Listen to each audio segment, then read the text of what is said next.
In honor of Sunday, we are going to talk about God's favorite run play.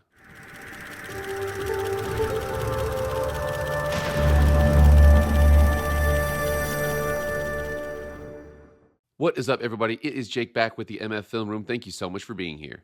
If you want to be up to date on all things EA College Football, hit that red subscribe button, hit the like button, and follow me on Twitter and Instagram.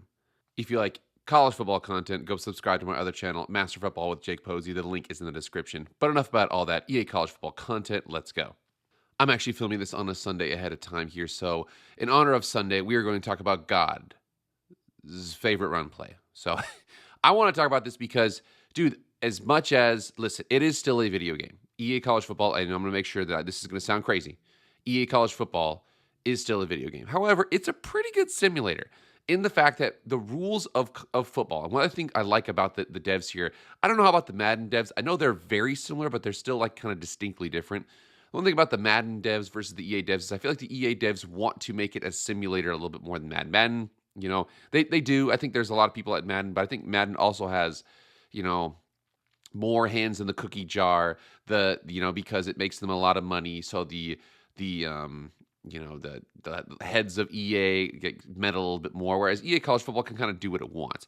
With that, and with the fact that it has the capability here, I want to talk about God's favorite run play and how it incorporates into EA College Football and how you, more importantly, can incorporate into your offense. Let's start off with our chapters here because this will be a pretty good one for you. So for our chapters here, we're going to go through why outside zone is God's favorite run play. We're going to go through some Brett Kollman videos. They are awesome. I'm going to make sure I include the links in the description here. Then we're going to go through the strengths of outside zone versus inside zone or inside runs, especially for EA College Football. There's a couple strengths that outside zone has that inside zone doesn't have, so we're going to go over those. And then we're also going to go through how to incorporate into your offense. And I'm telling you right now, it is simple. It's going to be like, seriously, is it that simple? It is literally that simple. But we're also going to kind of go through what can stop it because there are certain things out there that will give it some issues. But without further ado, let's start with our first chapter here. Start off with our Brett Kollman videos. So there's two videos here. The first one here, it kind of feeds into the second one here. So the first one here is, this video was 2 years ago. This is not last year when the Eagles won the Super Bowl. The Eagles, again, with the offensive coordinator, Kellen Moore. My boy, Boise State, no big deal. But what it was talking about was 2 years ago when they basically kind of ran a high school offense. And they ran a ton of inside zone. They were a shotgun-based run offense with a ton of inside zone. The issue with inside zone is that they show it right here. In terms of explosive runs, you see that the least explosive runs are duo, and then inside zone, and then counter, and then there's a big jump to like outside zone power, trap, pin pull, and then draw, and then ultimately up to trick play, trick runs there. So you're able to see the fact that for inside zone and duo, they are what they are. They're really good at getting you 2, 3, 4 yards, maybe even 5 yards if you get a good push, but they're not designed to get you those explosive runs. Whereas the other plays, you see OZ down there, OZ is outside zone, is.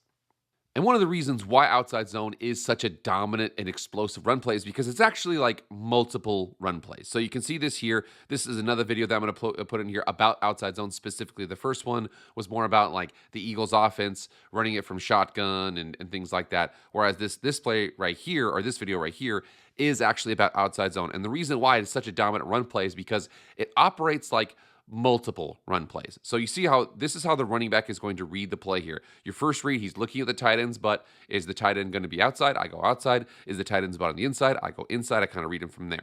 Then I read the second read, third read, fourth read. And basically, I just take from the right. If I'm running the ball to the right side of the field, I take my scan from the right. I look at the tight end's butt. He goes outside. Okay, I look inside. And then should I go inside again? Nope. Should I go inside again? And you just basically kind of cut yourself all the way back. It is a dominant run play because outside zone, in reality, could be inside zone based on what the defense is giving you. Again, for inside zone versus outside zone. So if you look at it there, so inside zone is, or maybe just inside runs. It doesn't have to be zone. It could be duo. It could be slam. It could be dive, something like that. But they're more reliable. Again, they're more of a jab. They're more reliable yards. You're going to probably fall forward unless your center is way, way worse than their nose or their DTs. You're generally, or they're absolutely overloading you with a run blitz. You're generally going to be able to fall forward a little bit there. Also, another thing that's easier with this, and then a spot a lot of people in EA College Football like to call from shotgun, it is easier to run from shotgun. Outside zones from shotgun have weird angles, and that one video that they talk about there about the Eagles offense kind of describes that, where like to cut back from an outside zone, you have to do a giant U, whereas if it's under center or pistol, it's like a faint C. You don't have to cut back nearly as hard. Now, for outside zone, you're going to have more explosive run plays. Again, it's so whereas the inside runs are going to be the jabs, the outside runs are going to be the haymakers. However, again, you could also kind of turn it into a jab. I'm going to show you a couple examples here. We actually can turn them into jabs. Also, it's way more effective under center and in pistol than in shotgun. And what else is more effective in under center and pistol is going to be play action, is going to be much more effective. So if you run outside zone from under center, you're going to be more effective. You can still run inside zone, but running outside zone based offenses, very, very easy to incorporate play action because of what it does to the defense. It's a lot longer of a play action out of shotgun. The running back, the quarterback just kind of takes it and just gives it a token fake to the running back, and then he goes back into his drop. Whereas this one right here, he's looking at it, the ball's extended. That will hold those linebackers. It's one of the reasons why Brian Flores' defense is dominant against most of the NFL. Most of the NFL runs a lot of shotgun.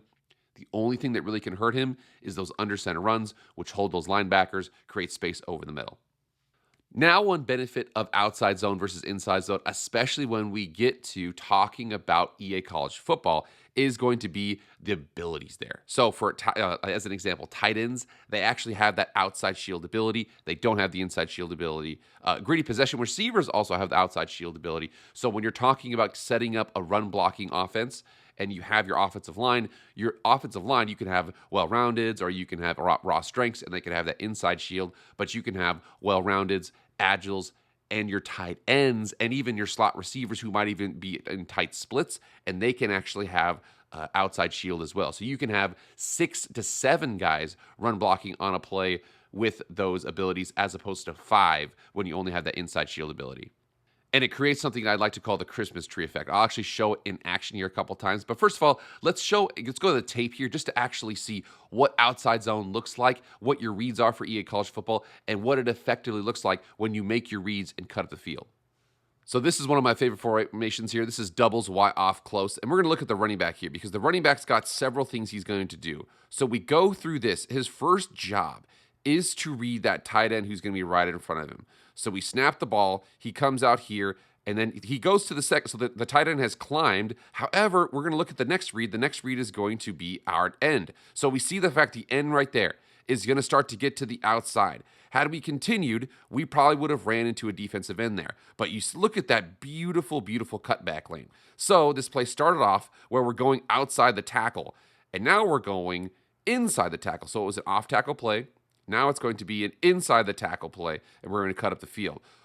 We cut up the field, and again, with that, this was an outside zone, and we're going to score barely running off the hash there. That is one of the cool things about this play. Again, you can do this with inside zone, but the thing about outside zone is I have inside zone built in depending upon the front that the defense gives me. So what we do here is, okay, well, the defense is like, okay, we were a little bit overshifted to the right. Now we're going to shift to the strong side of the formation. They got 3-3 over here. They've got a little bit more defense on that left side of the screen, that left side of the offensive line.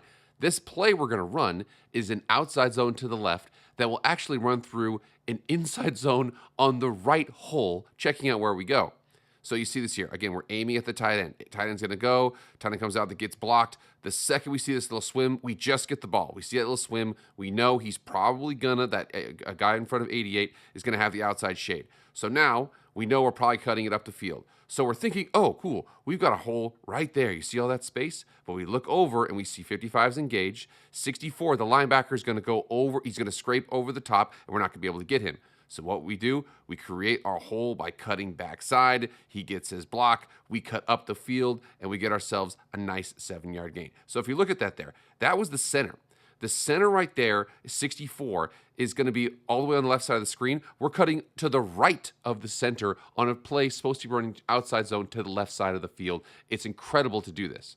But then remember here, what we're going to have. So I have my outside zone set up, but you can see how the defense is definitely overloaded. So from the center over, so I have the center, left guard, left tackles, that's 3. Tight end, wide receiver. So I have 1, 2, 3, 4, 5. On the left side of the screen, we have the defensive tackle just to the left of the center. And then we have the linebacker, then the D end, and then we have 3 more. So it's 5 on 6. They actually outnumber us. So we could do a couple of things. I want to make sure I can set up a zone weak, but I actually think what I want to do is I want to boot to the other side. One reason why I like booting so much, and especially the reason why I like Y off plays, is because if the Y was on, Y being the tight end, he couldn't cut across the formation like this. But with him being off, we're able actually to to play action, sneak him over to the other side, and potentially get the ball to him for an easy completion.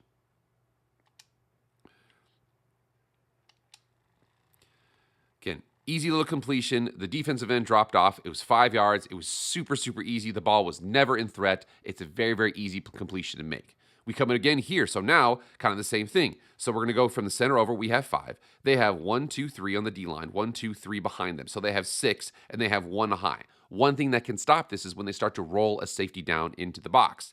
What we're going to do here, same thing. I've got my PA flood. I got my PA flow, my PA slide. I'm going to go ahead and call it. And my tight end is absolutely wide open. I get up the field, make a small little cut, and again, easy, dirt cheap yards based on just a formation in front that they use to stop the outside zone, setting up the play action behind it. So what you want to do when you set this up is it's really, really good to set up about a 3 to 4 play. And I'm serious, it sounds weird, but you're going to want about 3 to 4 play sets for outside zone offense. You want to have your outside zone, your base, your stretch. I would avoid the motion zone. So there's going to be some formations where the wide receiver is going to go in motion and then it'll motion into a stretch. The problem with that is you cannot switch the run side. One thing about pistol and under center, you can switch the run side, whereas shotgun you cannot. With motions, you can't really do it too, and I wouldn't really want to anyway. You also still want to have inside zone, slam, dive, duo. You need just in case they overplay. In case they spread their defensive line way outside, you want to make sure that you can just, okay, I'm going to fall forward, get 6, 7, 8 yards, especially if they give me nobody in front of the center and, one defensive tackle in between the guards. Like, it would be absolutely foolish not to just run up the middle. You want to have that too. You also want to make sure you do this. PA boot and PA boot slide. You're thinking remember here what I said about that. You want to have your Y off. The reason being is because the Y off can come to the front side. He's on the front side of the run. He can go to the front side of the pass, which is on the other side of the play. That's the one reason why you want PA boot and PA slide. And also to make sure that you have this, keep it honest, you want to make sure you have like a pass action, could be play action or not, to the other side of the field, just to make sure that they don't overplay the play action to one side. They have to defend it on both sides. Some of those formations you can have in here, I'm going to make sure I included some of them here. So I included a couple for 11, a couple for 12, and one for 21. You notice how there's a couple things you're going to find here. There's going to be a Y off, so you're going to see single back doubles, Y off close, and Y off. The reason why is because close, they can go to either side of the field, especially on play actions. And then Y off, meaning the tie can go behind the offensive line and go to the flat on the other side of the field. So you've got single back, doubles, Y off close, single back, tight Y off flex, pistol bunch. Then you're going to have the 12 personnel, you're going to have single back, deuce close, pistol, deuce close, pistol wing with 2 tight ends. And then 21 personnel, you're going to have I form close. Let's look at a couple of those, just kind of see the different combinations that I've used. Again, it sounds weird. You only really need 3 to 4 plays in these sets to add them in. Should they be the basis of your offense? Maybe not, but could they be a huge chunk of it, even only having one formation with 4 plays? I'm telling you, it still works. So I've got doubles, Y off close. I have my inside zone split. I have my PA boot slide. I still have my stretch. There's a couple plays in there. I actually also have PA slide right here, which is another one too that works a lot. Then again, tight Y off flex. I've got my inside zone split. I've got my dive. I got my wide zone. I got my PA boot slide. Again, I've got just a couple plays there. I only have 6 plays in this formation. Then you've got your deuce close. You've got your stretch. You got your PA boot slide. But you see how I've got my PA boot slide to the right side of the field. I also have my angle to the left. So most of the action goes to the left so they can't overplay that side. Then I also have my dive just to make sure to keep them honest. I have my pistol bunch. One thing about pistol bunches that's kind of cool is remember they're with that tight or that wide receiver. So you're going to have a tight end to the right of the offensive line. You're going to have a receiver out there too. They may get into double teams with the tight end out there. And if they have outside shield, they, even as a receiver, can help out with your outside shield there. Then you're going to have your duo there just to make sure they're honest. And then PA boot slide as well. I also put in dash flood because there's play action goes to the left side of the field. Dash right goes to the right side of the field just to make sure to keep them honest. Again, we've got deuce close, so I've got 4 plays, stretch, dive, PA boot, leak, and then I also have a mesh spot just to make sure there's a counter there so they only don't know that there's a play action coming. And then my close is really simple. I have halfback stretch, halfback ISO, PA boot flow, and then I have PA leak. So again, a play action to the one side of the field, play action with most action going to the other side of the field. It's a good counter there. Now I want to show you guys something that I'd like to call the Christmas tree effect. So for this offensive line here, so we've got the platinum for the left tackle, gold for the left guard. We've got platinum for platinum for the center. The right guard doesn't have any, but then the right tackle has silver outside shield. So if you look at this here, there's a lot of people that have this shield. I also have a tight end over there. The tight end actually has outside shield as well. This is called the Christmas tree effect. When you call this play here, you're going to see the fact that they're going to light up like a Christmas tree. So you look at all these guys here, a lot of them have that outside shield, and then boom, boom, boom, boom, boom, everybody lights up. Now I know that, that is such a cool effect there, but that right there, I like to call that the Christmas tree effect. You can have your 5 offensive linemen for well-roundeds, and they can have inside shield, and it can all light up. But when you start to get those tight ends, you start to get those slot receivers, you're going to have an entire line light up. I like to call that the Christmas tree effect.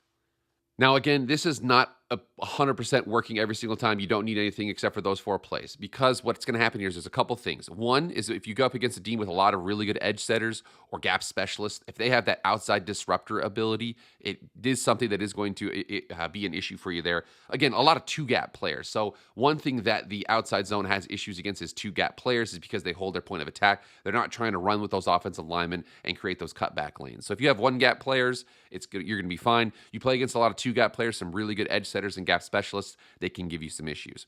Also, on play action, make sure you watch that backside edge, because backside edges who stay home, most of those edges, when I call play action, would rush in to make the play, whereas sometimes what they're going to do is they're going to stay home. You got to hurry up, get the ball out of your hands quick, because you can't roll out because they're staying home, making sure you can't boot to that side of the field.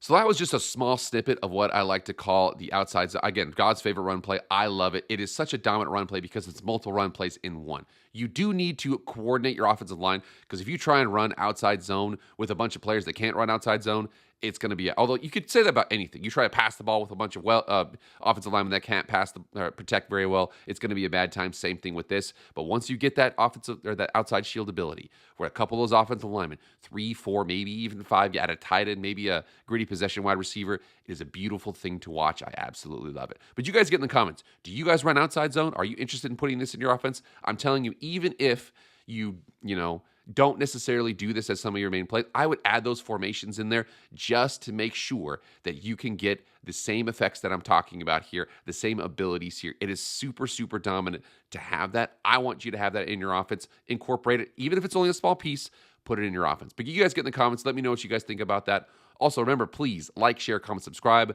Do all that stuff. I really appreciate it. Then for me, guys, I'll see you guys later. I am out.